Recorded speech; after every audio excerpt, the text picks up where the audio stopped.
The rain fell in quiet sheets, blurring the city lights into soft halos. It was almost midnight, and the air smelled of roasted coffee and fried onions from the corner food trucks that lined the street. Among them, a small red truck stood out, and not because of its shine, but because of the girl behind the counter. Her name was Myra, and her tired eyes carried more stories than most people told in a lifetime. Every night, she served food to strangers, office workers, college students, sometimes even people too rich to admit they were hungry. But tonight, her hands were trembling a little more than usual. Rent was due tomorrow, and her father's hospital bills were piling up again. She had no choice but to keep smiling through the pain, serving one sandwich after another. Next, she called, forcing cheer into her voice. A man stepped forward, tall, dressed in a dark suit that probably cost more than her truck. His shoes were polished, his watch gleamed under the streetlight, but his face was turned away,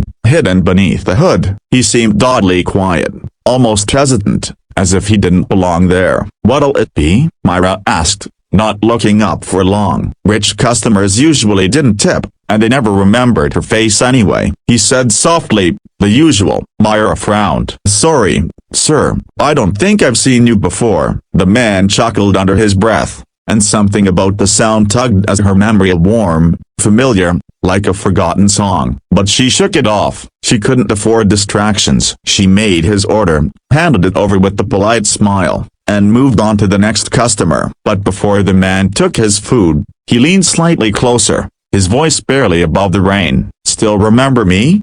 he whispered. Myra froze. Her heart skipped. That voice, a broken bar. She looked up slowly and the world tilted. Under the hood was Aaron Hale, the same boy she'd known from high school, the scholarship kid who used to sit beside her in the cafeteria, sharing half his sandwich when she couldn't afford lunch. The one who'd promised to come back for her one day, after college took him away. The one who'd left without a goodbye. For a second, she couldn't breathe. He was different now, a confident, sharper, colder. And yet those eyes, a broken bar, they were still the same. "Aaron?"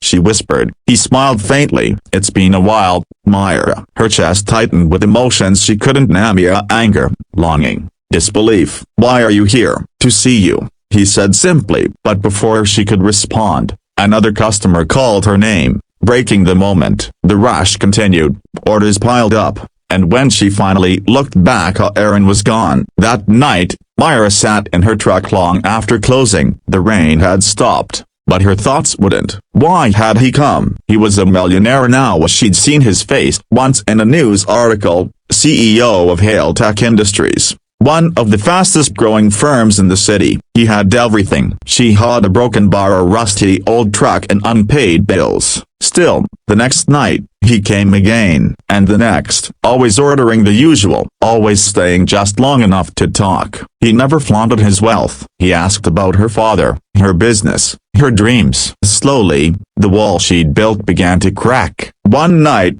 after closing, Aaron offered her a ride home. She hesitated but eventually agreed. Inside his sleek black car, silence filled the air like tension in a stretched string. "I've been looking for you for years," he finally said. "You disappeared after graduation." "I didn't disappear," she replied quietly. "You just never looked in the right places." Aaron's hands tightened on the steering wheel. "I had nothing back then. I wanted to make something of myself before I came back for you. I thought a broken bar. I thought I'd find you living your dream." Myra laughed bitterly. "Dreams don't pay rent." They sat in silence for a moment. Then, Aaron reached into his coat and placed a folded envelope in her lap. "This isn't charity," he said. "It's an investment. I believe in you, Myra. You always wanted your own cafe. Copyright, remember?" She shook her head. "I can't take this. I won't be your project." He looked at her then, eyes filled with something raw and real. "You're not a project. You're the reason I built everything I have. Every success,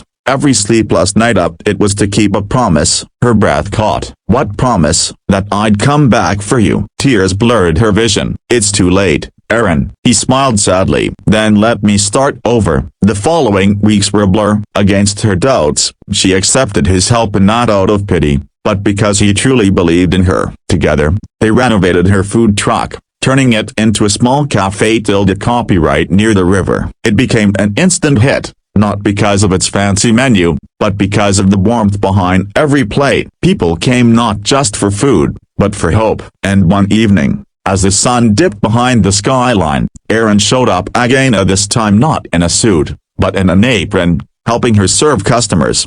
"Still remember me?" he teased. Myra smiled through tears. How could I forget? Years later, their cafe tilde copyright, the Promise Cafe tilde copyright, became a symbol of second chances, a place where anyone could come hungry and leave with more than food, with hope, kindness, and a reminder that sometimes, the people we think we've lost are only waiting for the right moment to find us again. Because love, a broken bar always finds its way back, sometimes even through a food truck window, under the rain, with the single whispered question, "Still remember me?"